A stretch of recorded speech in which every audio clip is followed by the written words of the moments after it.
నమస్తే. మీరు చూస్తుంది సుమన్ టీవీ. నేను మీ కీర్తి. నాతో పాటు ఉన్నారు ప్రముఖ ఆధ్యాత్మికవేత్త అనంతలక్ష్మి అమ్మగారు. నమస్తే అమ్మా. నమస్తే అమ్మా. అమ్మ, ఉమ్, లడ్డుకి సంబంధించిన వివాదాస్పద వ్యాఖ్యలు రకరకాల టాపిక్స్ మీద మనం వింటూ ఉన్నాం. రకరకాలుగా లడ్డు అంటే తిరుపతి మాట్లాడుతున్నారు. లడ్డు అనేనా? తిరుపతి లడ్డు గురించి అమ్మ. ఉమ్, అంటే ప్రసాదం అంటేనే తిరుపతి లడ్డు ఏమో అన్నంతగా మనం ఎప్పుడు ఎక్కడ ఏ ప్లేస్లో ఉన్నా ముందు ఆ చెప్పులు కూడా వదిలేసి మంచిగా మొక్కి తీసుకుంటాం.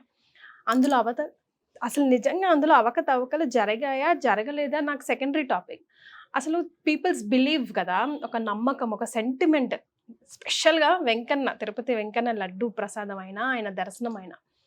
సో దీని మీద మీరేం చెప్తారా అని నాకు వినాలనుంది. How do you see the మీరు హోల్ అన్నట్టు స్టోరీ? అవకతవకలు జరిగాయా లేదా అనే దాని గురించి ఎలాగూ ల్యాబ్ రిపోర్ట్స్ అవి తెలియచెప్తాయి.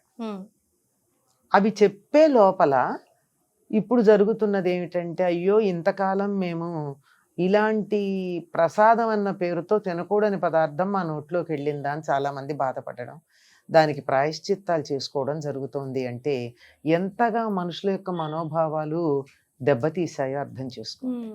మేము తప్పు చేశామేమో అన్న భావన కలిగింది కదా చాలా మందికి. పొరపాటున గుడ్డు కనపడితే దాని వంక చూస్తే కూడా అదేదో ప్రక్షాళన చేసుకోవాలనుకునేటంతటి చాదస్తులు కొంతమంది ఉంటారే, అటువంటి వాళ్ళకి ఈ మాట వింటేనే అందులో వాస్తవమో అవాస్తవమో తర్వాత మాట. ముందు ఒక వెలపరం కలుగుతుంది కదా, లోపల ఒక చికాకు కలుగుతుంది. ఇంతమంది మనోభావాలు దెబ్బతిన్నాయి.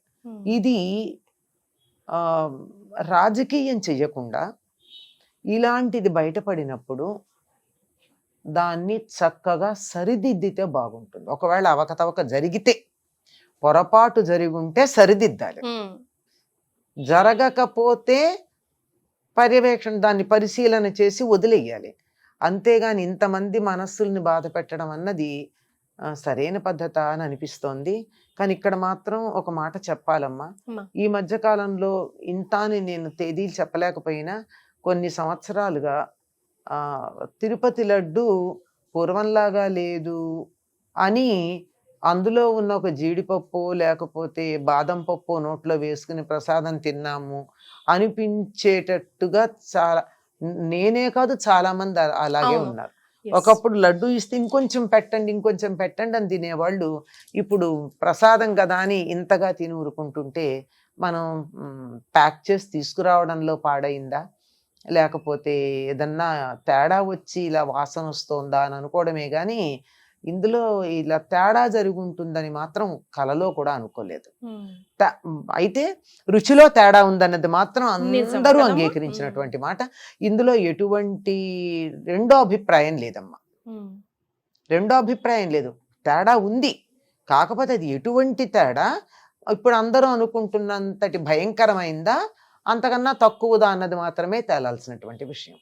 దీన్ని రాజకీయం చెయ్యకుండా ఈ రకంగా జరగడానికి కారణమైనటువంటి బాధ్యులెవరో వారిని సరిచేస్తే సరిపోతుంది అని నేను అనుకుంటున్నాను. అంటే అటో ఇటో తేలిన తర్వాత అట్లీస్ట్ ఇంత హైలైట్ చేయాల్సిందేమో అనిపించింది. బికాజ్ అందులో పీపుల్ సెంటిమెంట్స్ అండ్ బిలీఫ్స్ చాలా స్ట్రాంగ్ గా ఉన్నాయని వాళ్ళే అనుకుంటాను. చూశాను నేను నిన్ననే స్వామివారి లడ్డు మళ్ళీ పూర్వం ఉండేటట్టుగా చేయడం జరిగింది, లోటు సరిదిద్ది అని. అలాంటి అర్థం వచ్చేట్టు మాట్లాడా. అంటే లోటు సరిదిద్ది యథాప్రకారం చేశారు అంటే అర్థం ఏంటి? మధ్యలో లోటు ఉందని ఒప్పుకున్నట్టే కదా. అది ఎటువంటి లోటు అన్నది మాత్రం తేడా ఉందన్న వరకు పర్వాలేదు, కానీ అది ఏ రకమైనటువంటి తేడా, ఇంత భయంకరం, ఇంత నీచం, ఇంత గుండెలు తట్టుకునేటట్టు, గుండెలు అవిసిపోయేటట్టు ఉన్నది అని చెప్పకుండా ఉండవలసిందేమో. కానీ చెప్పడం వల్ల ఒక ప్రయోజనం కూడా ఉందేమో. చెప్పడం వల్ల ఒక అలర్ట్ మెసేజ్. ఎందుకంటే ఇంక నుంచి ఇంతగా అటువంటి దుర్మార్గానికి పాల్పడకుండా జాగ్రత్తగా ఉంటారు. ఇంత భయంకరంగా జరిగిందనేటప్పటికీ బాధ్యులైనటువంటి వారి మీద భక్తులందరికీ ఆగ్రహం కలుగుతుంది కదమ్మా. దేవుణ్ణి తిడితే కూడా ఊరుకుంటాడు, కానీ తన భక్తుడికి అపచారం చేస్తే భగవంతుడు ఊరుకోడు. ఇంతమంది భక్తుల మనోభావాలు దెబ్బతిన్నాయి అంటే అది బాధ్యులైనటువంటి వారికి ఎవరు అని నేను చెప్పట్లేదు, బాధ్యులు, ఈ భావం కలిగించిన వాళ్ళ, నిజంగా చేసిన వాళ్ళ, ఎవరన్నా అయి ఉండొచ్చు. ఎవరైనా అయి ఉండొచ్చు. For that ఇంతమంది matter. మనోభావాలు దెబ్బతినడానికి కారణమైనటువంటి వారికి ప్రభావం చూపించకుండా ఉంటుందని మాత్రం నేను అనుకోను. ఎందుకంటే భగవంతుడు ఎప్పుడు ఆయన తిడితే ప్రపంచంలో ఉన్నటువంటి అన్ని భాషల్లో ఉన్న అన్ని పదాలు కూడా చెడ్డవి మంచివి అని కాదు, అన్నీ కూడా భగవంతుడికి కీర్తనగానే సరిపోతాయి సరిగ్గా అర్థం చేస్తే. అందువల్ల ఆయన్ని తిట్టారు అంటే అది పొగట్టుగానే తీసుకోగలడు ఆయన. కానీ భక్తుడిని బాధ పెడితే మాత్రం ఊరుకోడమ్మా. భక్తుల మనోభావాలు దెబ్బతిన్నాయంటే మాత్రం భగవంతుడి కోపం రాక తప్పదు. ఎస్ అమ్మ, అంటే తిరుపతి వెంకన్నయ్య లెక్కలు తేలుస్తారు, సంతకం పెడతారు ఆ రోజు లెక్కల మీద, అట్లా రకరకాల మాటలు ఆయన సంతకం పెడతారా? రకరకాల మాటలు మనం మిరాకిల్స్ ఆఫ్ తిరుపతి. కావాలంటేనమ్మా నేను కూడా ఏదన్నా చెప్పేస్తే, నేను కొన్నిసార్లు మాట్లాడున్నాను, నేను మాట్లాడితే బానే ఉందని అనుకునే వాళ్ళు ఉంటారు కనుక నేను ఏదో ఒకటి చెప్పేసి అందరూ నమ్మేస్తే అది నిజం అవ్వదు కదమ్మా. నేను అంటున్నాను ఏంటంటే హిజ్ లైక్ మన కలియుగ ప్రత్యక్ష దైవం కదమ్మా. సో ఆయన లెక్కలు ఇక్కడే తేల్చేస్తారంటారు కదా, మరి ఆయన విషయంలో అంత నిర్లక్ష్యం వహిస్తారా? లడ్డు విషయంలోనే కాదు, ఇంకా మిగతా విషయంలో కూడా అలాంటి అవకతవకలు ఏవో జరిగాయి అని చెప్పి అంటుంటారు. స్పెషల్ గా తిరుపతి లడ్డుకి సంబంధించి ఆ ప్రోటోకాలే చాలా డిఫరెంట్ గా ఉంటుంది అక్కడ. అది పేటెంట్ అమ్మా, తిరుపతి లడ్డు పేటెంట్. ఆ టేస్ట్ ఇంకా ప్రపంచంలో ఏ స్వీట్ కి రాదు.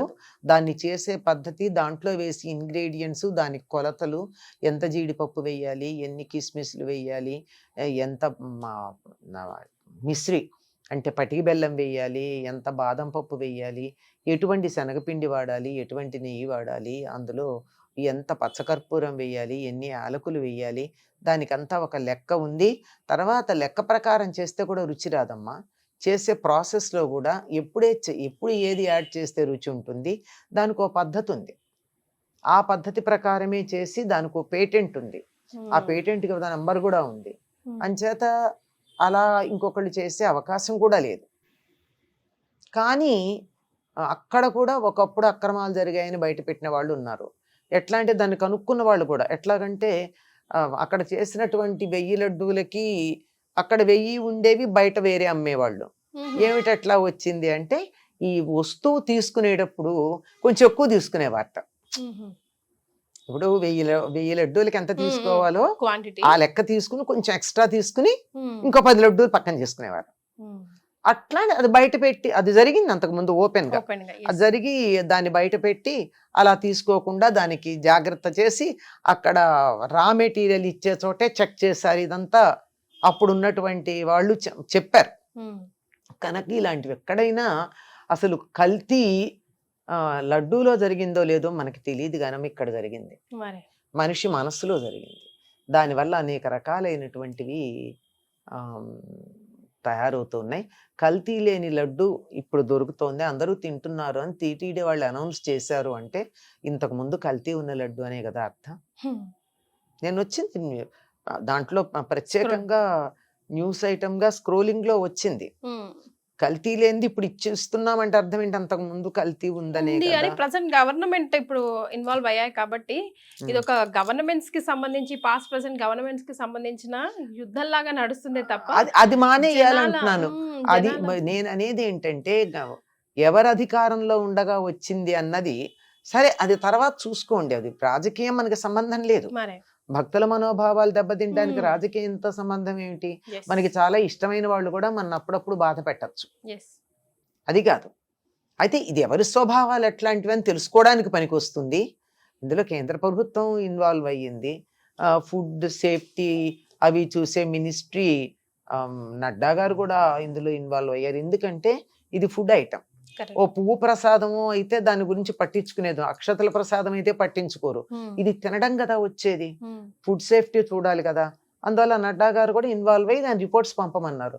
అప్పటి వరకు ఎవరు మాట్లాడడానికి లేదు. కాకపోతే ఒకళ్ళు లాజికల్ గా ఆలోచించినటువంటి వాళ్ళు చెప్పే మాట ఏమిటంటే, 319 లేదా 20 రూపాయలకు ఆవు నెయ్యి కిలో ఎలా దొరుకుతుందమ్మా?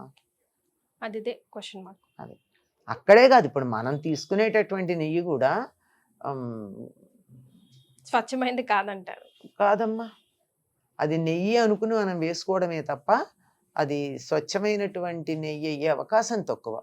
ఎందుకంటే చాలా వరకు ఏం చేస్తున్నారు, నెయ్యిలో వనస్పతి కల్తీ చేస్తారు.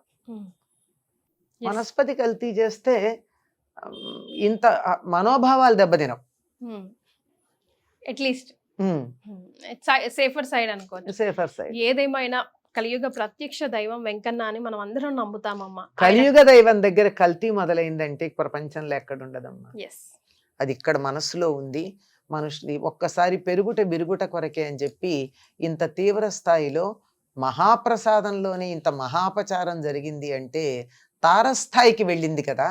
అంచేత పెరిగింది, ఇక విరగాలి, తరగాలి, మనం అందరం హాయిగా ఉండాలి అని కోరుకుంటాం. ఎస్, అది మళ్ళీ కూడా ఆయన్నే కోరుకోవాలి. ఆయన్నే కోరుకోవాలి, ఇంకెవరిని కోరుకుంటాం. అంతేనమ్మా. Thank you so much for joining అమ్మా. నమస్తే అమ్మా.